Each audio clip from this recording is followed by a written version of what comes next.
नेवासा येथे कुकडी साखर कारखान्याविरोधात आक्रमक उपोषण, 6व्या दिवशीही शेतकऱ्यांचा संघर्ष तीव्र। नेवासा येथे कुकडी सहकारी साखर कारखान्याच्या विरोधात शेतकरी संभाजी नागवडे यांनी सुरू केलेल्या आक्रमक उपोषणाला आज 6वा दिवस लागला आहे। 2022च्या हंगामात ऊसाचा दर केवळ 2200 रुपये प्रति टन देण्यात आला, तर इतर शेतकऱ्यांना 2800 रुपये प्रति टन दर मिळाला। हा अन्याय दूर करून उर्वरित रक्कम त्वरित देण्यात यावी, अशी नागवडे यांची ठाम मागणी आहे। फक्त नागवडेच नव्हे तर अजून 148 शेतकऱ्यांचे पैसे देखील प्रलंबित आहेत। याच अन्यायाविरोधात त्यांनी उपोषण सुरू केले असून प्रशासनाने याकडे दुर्लक्ष केल्याचा आरोप करत ते अधिक आक्रमक झाले आहेत। आज उपोषण स्थळी नेवासा तहसीलदार संजय बिराजदार आणि पोलीस निरीक्षक महेश पाटील यांनी भेट देत समजावण्याचा प्रयत्न केला, मात्र नागवडे यांनी ठाम भूमिका घेत स्पष्ट केले की जोपर्यंत पैसे थेट खात्यावर जमा होत नाहीत तोपर्यंत हे उपोषण थांबणार नाही। या लढ्यात त्यांना शेतकरी संघटनेचे तालुका अध्यक्ष अशोकराव काळे यांचा व बसपाचे नेते हरीशदादा चक्रनारायण यांचा सक्रिय पाठिंबा मिळाला आहे। उपोषण स्थळी मोठ्या संख्येने शेतकरी उपस्थित असून आता ही चळवळ अधिक उग्र रूप धारण करत आहे। संभाजी नागवडे यांनी कारखान्याच्या व्यवस्थापनावर व प्रशासनावर जोरदार टीका केली, तसेच उपोषणार्थी नागवडे यांनी शिव्यांची लाखोली वाहत संतप्त निषेध नोंदवला। शेतकऱ्यांची फसवणूक खपवून घेतली जाणार नाही, हा लढा पैसे मिळेपर्यंत चालूच राहील, असा निर्धार त्यांनी व्यक्त केला। आता प्रशासन आणि कारखानदार कोणती पावले उचलणार याकडे संपूर्ण जिल्ह्याचे लक्ष लागले आहे।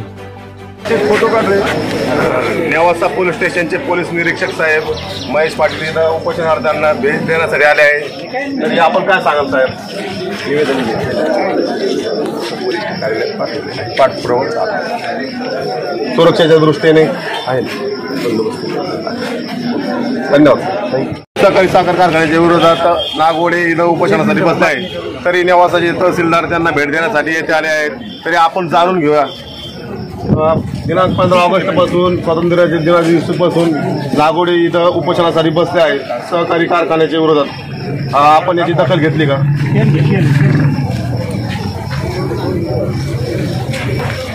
मागील 4 दिवसापासून जे शेतकरी तहसील कार्यालय नेवासा च्या समक्ष इथं ग्राउंडवर उपोषणासाठी बसलेले आहेत। मी मागील 4 दिवसापासून या शेतकऱ्यांच्या संपर्कात आहेत आणि जो कारखाना व्यवस्थापन व आयुक्त कार्यालय नगर शुगर फॅक्टरीशी निगडीत जे डिपार्टमेंट आहे त्यांच्या पण मी संपर्कात आहे। सकाळी गोंदे साहेबांसोबत आपल्या शेतकरी बांधवाच्या समक्षच मी संपर्क केला।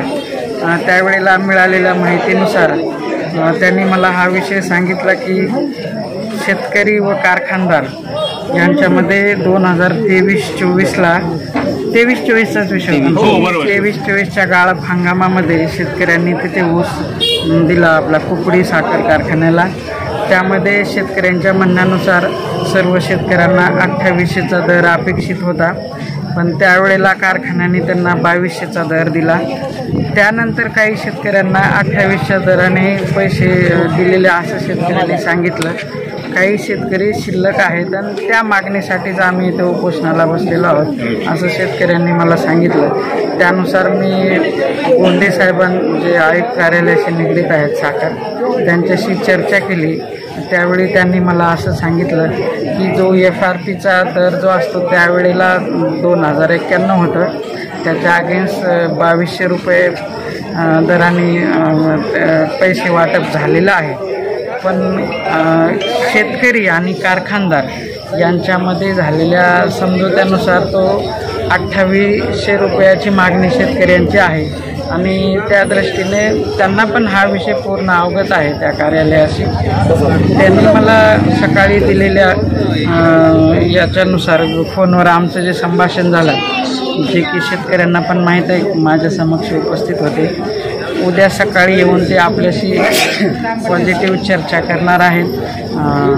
कारखाना व्यवस्थापन आणि शुगर फॅक्टरीचे जे आयुक्त कार्यालय यांच्या समन्वयाने आपण हा विषय मार्गी लावण्याचा आपलं प्रयत्न चालू आहे। तशी चर्चा आपण सकाळी आपल्यासोबत केलेली आहे। थँक्यू। शेतकऱ्याचा आहे ना 2 वर्ष पैशाचा आहे ते FRP 2200 आणि 2800 600 रुपये तफावत आहे ना, तर ते व्याजासकट मिळाले पाहिजेत. आमचा हा मुद्दा महत्वाचा आहे. नाही आहे तो, पण तुम्ही एक प्रतिनिधी आहेत शासनाचे.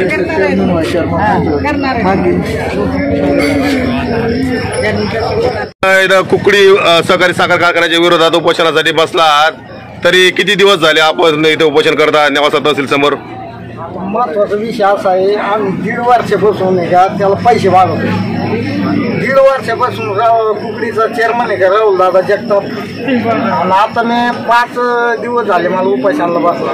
इतका लबाड माणूस आहे तो, इतका लबाड माणूस आहे, मी पाहिला सुद्धा नाही अजून. आमचे माय पाणीतच नाही. त्यांनी आता उपोषणाला बसल्यापासून माय सांगाय का त्याचे लोक आले असे वेगवेगळे बातचीत लईच प्रवृत्ती व्याख्या. इथं उपोषणाला किती उपोषणार्थी बसलेले आहेत?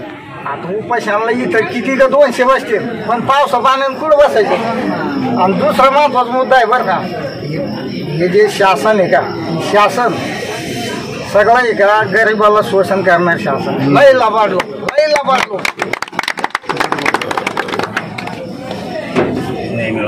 अजून काय सांगाल आपण?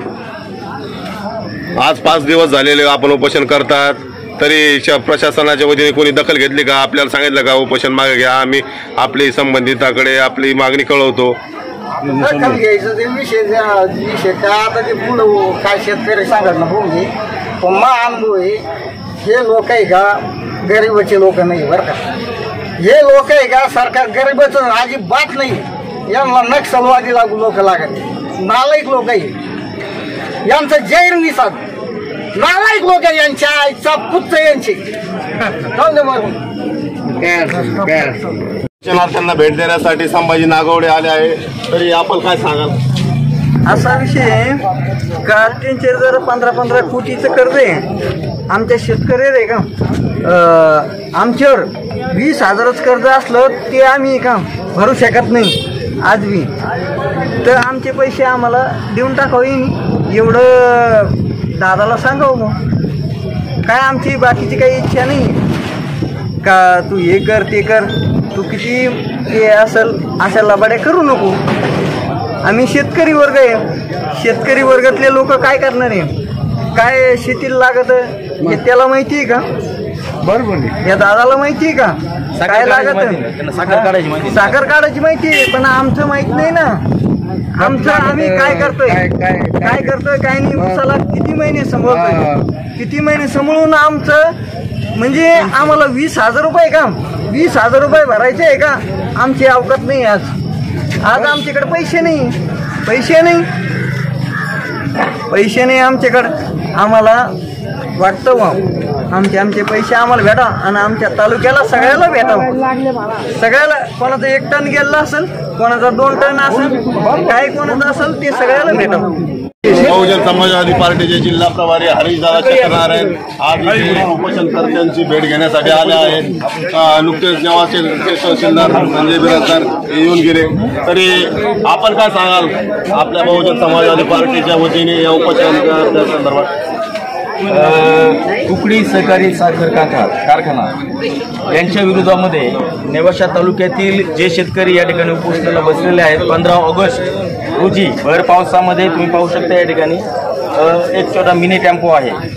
या टेम्पोमध्ये ते उपोषणाला बसलेले आहेत. गेले 5 दिवस झालेले आहेत आणि पहिल्या दिवसापासून उपोषणकर्त्यांच्या मी संपर्कामध्ये आहे आणि त्याच दिवशी पहिल्या दिवशी मी त्यांना या ठिकाणी जाहीर पाठिंबा दिलेला आहे. आता सांगायचा उद्देश असा आहे की रात्री म्हणजे 4थ्या दिवशी संध्याकाळी रात्री 10:30 वाजता मी तहसीलदार साहेबांना फोन करून संबंधित चर्चा उपोषणकर्त्यांची घडून आणली होती. त्यावेळेस त्यांनी मला सांगितलं की संबंधित जो संचालक आहे कुकडीचा, काय नाव आहे त्याचे, जगताप, राहुल जगताप, माझे आमदार देखील आहेत, ते काय माझा फोन उचलत नाहीत असं तहसीलदार साहेबांनी मला रात्री 10:30 वाजता सांगितलं होतं. त्याच्यानंतर नगरचं जे ऑफिस आहे RJD ऑफिस, प्रादेशिक सहसंचालक गोंदे साहेब, त्याच्यानंतर मी त्यांच्याशी फोनवरती चर्चा केली. त्यांनी पण मला सांगितलं की आम्ही उद्या भेट देण्याचा प्रयत्न करू, परंतु आज तहसीलदार साहेब या ठिकाणी येऊन गेलेत. त्यांनी सांगितलं की ते आज नाही तर उद्या येणार आहे. त्याच्यानंतर पुण्याचे जे गिरी साहेब आहेत, मला वाटतं साखर आयुक्त आहेत का, त्यांना देखील मी 11:15 वाजता रात्री फोन लावला होता आणि त्यांच्याशी चर्चा केली. ते म्हटले की आता त्या ठिकाणी उपोषणकर्ते बसलेत, मला काय स्वप्न पडलंय का. म्हणजे नगरला जे निवेदन दिलेलं आहे तर गोंदे साहेबांनी तो विषय त्यांच्यापर्यंत नेलाच नव्हता. काल रात्री 11-12 वाजेपर्यंत जवळपास प्रशासनाचा ढिला कारभार दिसतो याच्यामध्ये. नक्कीच प्रशासनाचा ढिला कारभार म्हणा किंवा या ठिकाणी हा संबंधित जे कुकडी सहकारी साखर कारखान्याचे जे माजी आमदार आहेत किंवा जे संचालक आहेत, होऊ शकतं कदाचित संचालक मंडळाने दखल घेतली पाहिजे. संचालक मंडळावरती कदाचित त्यांचं प्रेशर असेल, असं पण होऊ शकतं. तरी आपण काय सांगाल त्या संचालक मंडळाचा विषय? संचालक मंडळांना, विशेष करून जे संचालक राहुल जगताप आहेत, नुकतंच माझं त्यांच्याशी फोनवरती बोलणं झालेलं आहे. मला एवढं सांगायचं आहे की नेवासा तालुक्यामध्ये 3 साखर कारखाने आहेत आणि हे 3 साखर कारखाने ओलांडून जर नेवासा तालुक्यातला शेतकरी कुकडीला जर ऊस देत असेल तर त्या ठिकाणी त्याचा 2 पैशाचा कुठेतरी फायदा होतोय, म्हणून शेतकरी तुम्हाला ऊस घालतोय. आणि 2811 रुपये प्रति टन ऊसाला दर तुम्ही कबूल केलेला आहे, ठरलेला आहे. आणि जर तो दर तुम्ही दिलेला कबूल केलेला आहे तर त्या दराप्रमाणे शेतकऱ्यांना पैसे देणं गरजेचं होतं, परंतु त्या ठिकाणी तुम्ही तो दर दिलेला नाहीये. मला असं कळतं की त्याच्यानंतर साखर आयुक्तानं तुमच्या विरोधामध्ये कुकडी सहकारी साखर कारखान्यावरती जप्तीचे देखील आदेश दिले होते, परंतु असं कळतं त्याच्यानंतर 4 ते 5 कोटी रुपये काहीतरी त्यांनी जमा केले आणि काही शेतकऱ्यांना त्यांचं जे शिल्लक रक्कम होती ती वाटली. त्याच्यामुळं मला असं वाटतं की त्यांनी ती जप्ती कॅन्सल केलेली आहे. परंतु मला असं म्हणायचं की 21 कोटीपेक्षा जास्त कर्ज ज्या कुकडीवरती आहे आणि आज रोजी देखील माझ्या माहितीनुसार 15 कोटीपेक्षा जास्त शेतकऱ्यांचं देणं या कुकडी साखर कारखान्यावरती आहे. मग 15 कोटीपेक्षा जास्त कर्ज जर आहे तर साखर आयुक्त जे आहेत महाराष्ट्र राज्याचे, माझं त्यांना एवढं म्हणणं आहे की त्यांनी 4-5 कोटी वाटले म्हणून तुम्ही ते जप्ती कॅन्सल करता का. मग बाकीच्या शेतकऱ्यांचे जे 15 कोटी वाटप करायचे आहेत, मला सांगायचं आहे साखर आयुक्त साहेब, तुम्ही तुमच्या खिशातून ते पैसे देणार आहात का. जर तुम्ही ते तुमच्या खिशातून देणार नसाल तर संबंधित सहकारी साखर कारखाना जो संचालक आहे, जे संचालक मंडळ आहे, त्या पद्धतीनं जर तुम्हाला जप्ती जर करता येत नसेल, तुम्हीच आदेश काढता आणि तुम्हीच जप्ती त्या ठिकाणी कॅन्सल करता, तर हे जे दुटप्पी धोरण आहे तर साखर आयुक्तांनी ते समजून घ्यावं. नाही तर वेळ पडल्यानंतर कुकडीला आम्ही नंतर जाऊ, पण साखर आयुक्तालयाचं जे मेन कार्यालय आहे मग त्या कार्यालयामध्ये आम्हाला धरणं द्यावं लागेल शेतकऱ्यांना घेऊन. अजून आपण नेवासा तालुक्यातील कारखानदारांना काय सांगाल या घटनेतून?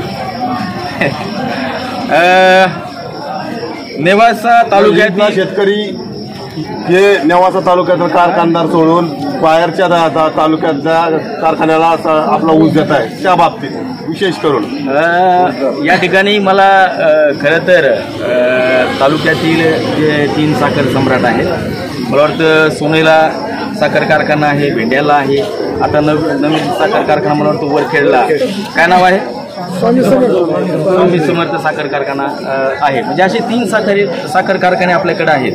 तर साखर सम्राटांनी विशेष करून याकडे लक्ष द्यायला पाहिजे की नेवासा तालुक्यातला शेतकरी आपला ऊस जर बाहेर तालुक्यामध्ये घालत असेल आणि याचा कुठंतरी त्यांनी बारकाईने विचार करायला पाहिजे की तालुक्यातला शेतकरी का बरं आपल्यापर्यंत येऊ शकत नाही. मी शेतकऱ्यांशी चर्चा केली तर शेतकऱ्यांकडून मला असं कळलं की आम्हाला तिकडे जायचं कारण असं आहे की आमचा ऊस वाळून जातो तरी देखील तोड आमच्यापर्यंत येत नाही. पण ज्यावेळेस तोड येणार आहे त्यावेळेस ते त्यांना खोडक्या घालायच्यात का साखर कारखान्याला नेऊन, बरं त्याचा काही फायदा आम्हाला होणार आहे का. खोडक्या जर झाल्या त्या ऊसाच्या, तर माझी विनंती असेल दोन्ही तालुक्यातील 3 साखर कारखान्याचे जे संचालक मंडळ असेल की बाबा हो, तुम्ही आपल्या तालुक्यातील शेतकऱ्यांकडे लक्ष द्या. जर तुम्ही त्यांचा ऊस वेळेवरती उचलला, वेळेवरती ऊस जर कारखान्याला गेला तर त्यांचं नुकसान होणार नाही आणि त्यांना तालुक्याच्या बाहेर दुसऱ्या कुठल्या कारखान्याला साखर द्यायचं काही कारणच राहणार नाही. अजून आपण काय सांगाल या उपोषणार्थ्यांसंदर्भात? 6 दिवस झालेले आणि उपोषणार्थ्यांना कोणताही न्याय नाही मिळाला अद्यापर्यंत. सांगू इच्छितो या ठिकाणी की तहसीलदार साहेबांनी त्यांची भूमिका पार पाडलेली आहे. आता तालुक्याच्या बाहेरचा प्रश्न आहे, त्यामुळे तरी पण संबंधित अधिकाऱ्यांशी त्यांचं बोलणं झालेलं आहे. परंतु या ठिकाणी बहुजन समाज पार्टीचा जिल्हा प्रभारी या नात्यानं पुन्हा एकदा मी संबंधित सर्व पदाधिकाऱ्यांना या ठिकाणी प्रेमानं सांगू इच्छितो, पीडित शेतकरी आज 5 दिवस झाले उपोषणाला बसलेले आहेत. काल संध्याकाळी एकाचा BP लो झाला होता. आज 5वा दिवस आहे. खरं पाहता नगरचे जे संबंधित पदाधिकारी गोंदे साहेब असतील, पुण्याचे साखर आयुक्त गिरी साहेब असतील, यांनी तर आज सकाळीच या ठिकाणी त्यांचे प्रतिनिधी मंडळ पाठवून संबंधित शेतकऱ्यांची भेट घेऊन त्यांचं म्हणणं ऐकून त्यावरती सकारात्मक असं उत्तर लेखी त्यांना द्यायला पाहिजे होतं, परंतु तेच काय होताना दिसत नाही. म्हणून बहुजन समाज पार्टीच्या वतीनं, त्याचप्रमाणे विविध सामाजिक संघटना आहेत, शेतकरी संघटना आहेत, ज्यांनी याला पाठिंबा दिलेला आहे उपोषणाला. जर तुम्ही या उपोषणकर्त्यांकडे व्यवस्थित लक्ष दिलं नाही, त्यांची दखल घेतली नाही, तर आम्हाला मग ते नगरचं कार्यालय असेल, पुण्याचं साखर आयुक्तालय असेल किंवा मग कुकडी सहकारी साखर कारखाना असेल, आम्हाला निर्णय घ्यावा लागतील. शेतकरी रस्त्यावरती उतरल्याशिवाय राहणार नाहीत. आणि मग जेव्हा आम्ही मैदानामध्ये उतरू त्यावेळेस कायदा आणि सुव्यवस्थेचा ज्यावेळेस प्रश्न तयार होईल तर संबंधित जबाबदारी ही तिने संबंधित प्रशासनाची असेल आणि शेतकऱ्यांना न्याय मिळावा ही आमची भूमिका आहे आणि त्यासाठी आम्ही शेवटपर्यंत त्यांच्या बरोबर राहू. कुकडी सहकारी साखर कारखान्याच्या विरोधात येथे नेवासा येथे आमरण उपोषणासाठी नागोडे बसले आहे. तरी शेतकरी संघटनेच्या वतीने येथे बहुसंख्येने शेतकरी संघटनेचे नेते तसेच नेवासा तालुका अध्यक्ष अशोकराव काळे व संघटनेचे कार्यकर्ते मोठ्या संख्येने येथे उपस्थित आहे. तरी आपण शेतकरी संघटनेच्या वतीने आज काय सांगाल? नमस्कार शेतकरी मित्र हो, गेल्या 15 ऑगस्ट रोजी या ठिकाणी जे कुकडेला जे ऊस घातलेला आहे नेवासा तालुका शेतकऱ्यांनी, ते या ठिकाणी न्याय मागण्यासाठी उपोषणाला बसलेले आहेत. आम्ही त्यांच्या संगते RJDO ऑफिसला गेलो होतो. मागच्या 3 महिन्यापूर्वीसुद्धा हा लढा आम्ही या ठिकाणी दिलेला आहे. काही शेतकऱ्यांना त्याचं कुकडी कारखान्यात पेमेंट पण अदा केलं आहे, परंतु वास्तविक पाहता शेतकऱ्याची जी अडचण आहे का त्यांनी FRP प्रमाणे 2200 रुपये भाव या ठिकाणी दिला आहे, पण ज्यांनी त्यावेळेस ऊस न्याला शेतकऱ्याला या ठिकाणी आश्वासन देऊन तो 2900 रुपये प्रति टनाने या ठिकाणी ऊस नेवासा तालुक्यातून कुकडी सहकारी साखर कारखान्याला आहे. परंतु शेतकरी मित्र हो, ह्या शेतकऱ्यांची या ठिकाणी सर्रास अशी फसवणूक झाली आहे. गेल्या 23-24 हंगामामध्ये हा ऊस नेला असून शेतकऱ्याला त्याचं आजपर्यंत या ठिकाणी पेमेंट अदा केलेलं नाही. त्यामुळे शेतकऱ्याचा प्रपंच या ठिकाणी अडचणीत आहे. मुलाचं शिक्षण असेल, त्यांच्या आईवडिलाचा दवाखाना असेल, त्यांचा उदरनिर्वाह असेल, या ठिकाणी 100% ठप्प झालेला आहे. म्हणून मी या ठिकाणी सहकारी साखर कारखाना असेल किंवा या ठिकाणी आजी माझी कोणी लोकप्रतिनिधी असतील त्यांना विनंती करतो की या शेतकऱ्याची या गंभीर प्रश्नावरती दखल देऊन यांना न्याय देण्याचं काम या ठिकाणी करावं. मी शेतकरी संघटनेच्या वतीनं, महाराष्ट्र राज्याचे उपाध्यक्ष ॲडव्होकेट अजितदादा काळे यांच्या वतीनं निश्चितच या शेतकऱ्याच्या पाठीमागे आम्ही खंबीरपणे उभा आहोत. जोपर्यंत या शेतकऱ्याला न्याय मिळत नाही तोपर्यंत आम्ही या शेतकऱ्याच्या पाठीमागे खंबीरपणे उभा आहोत. जय हिंद, जय महाराष्ट्र, जय जवान, जय किसान.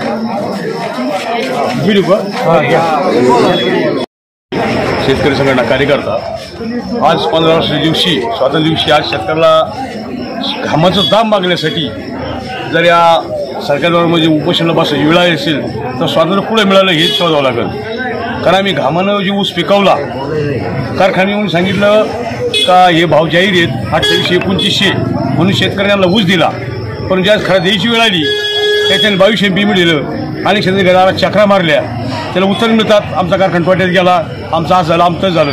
आमची शेतकऱ्याची चूक काय? आमच्या ऊस साखर पडली नाही का कमी पडली का? आम्ही ऊस ज्यावेळेस उभा केला त्यावेळेस तर बेमान केली कुलची, पाणी देताना, खत घालताना, म्हणून तुमचा कारखाना तोट्यात गेला.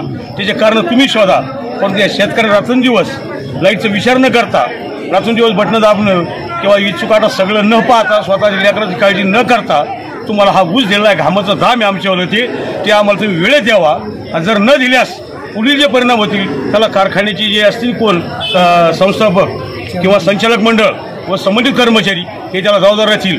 आणि तरी आज जे शेतकरी उपोषण बसले आहेत त्यात आम्ही शेतकरी त्यांचे शेतकरी आहेत आणि म्हणून यांना जर न्याय मिळाला नाही तर पोलिसांचे जबाबदार राहतील. आणि जोपर्यंत न्याय मिळत नाही तोपर्यंत आम्ही कुठेही यांच्या पाठीमागे हटणार नाही. यांच्या मागे आम्ही खंबीरपणे उभा आहोत असं या ठिकाणी सांगतो. थांबतो. जय जवान, जय किसान. इथं या उपोषणाला पाठिंबा देण्यासाठी सुनील सागडे ॲडव्होकेट भाऊसाहेब इथं आले आहे नेवासा तालुक्यात. तरी आपण काय सांगा भाऊसाहेब? मी ऊस उत्पादक शेतकरी असून माझे इथे 167 आणि 168 गट नंबर शेती आहे. या कुकडी सहकारी साखर कारखान्याला मी देखील ऊस पुरवलेला आहे. ऊसाच्या नोंदी ऊस नेतानी यांनी आम्हाला काही सांगितलं नव्हतं की आमच्या कारखान्यावर कर्ज आहे म्हणून तुम्हाला आम्हाला पेमेंट नंतर लेट देता येईल असं काही चार्ज नाही. उलट यांनी असा भरोसा दिलेला होता शेतकऱ्याला की तुमची इतर कारखान्याप्रमाणेच आम्ही लगेच पेमेंट देऊन टाकू, परंतु अद्याप पावे यांनी काही एक म्हणजे कारवाई केलेली नाही पेमेंटवर. त्यामुळं माझी कारखाना प्रशासनास विनंती आहे की जे आमचे ऊस उत्पादक शेतकरी जे असतील नेवासा तालुक्यातील या सर्वांचं पेमेंट त्यांनी त्वरित करावं. जे उपोषणासाठी बसलेले जे शेतकरी उपोषणाला बसले आज 5-6 दिवस झाले. ते ज्याला काही झालं ते याला जबाबदार कोण, सरकार का कारखाना? आम्ही कारखान्याला जबाबदार धरू. आमच्या शेतकऱ्यांना निमेराची दारे धरले, साप आडे होते का, यांच्या अंगोर चढते काय, आणि कारखाने असे गद्दारकीपणा करून राहिले. याला जय नाही. आमच्या शेतकऱ्याला निर्णय सरकारनं दिलाच पाहिजे एवढं बोलून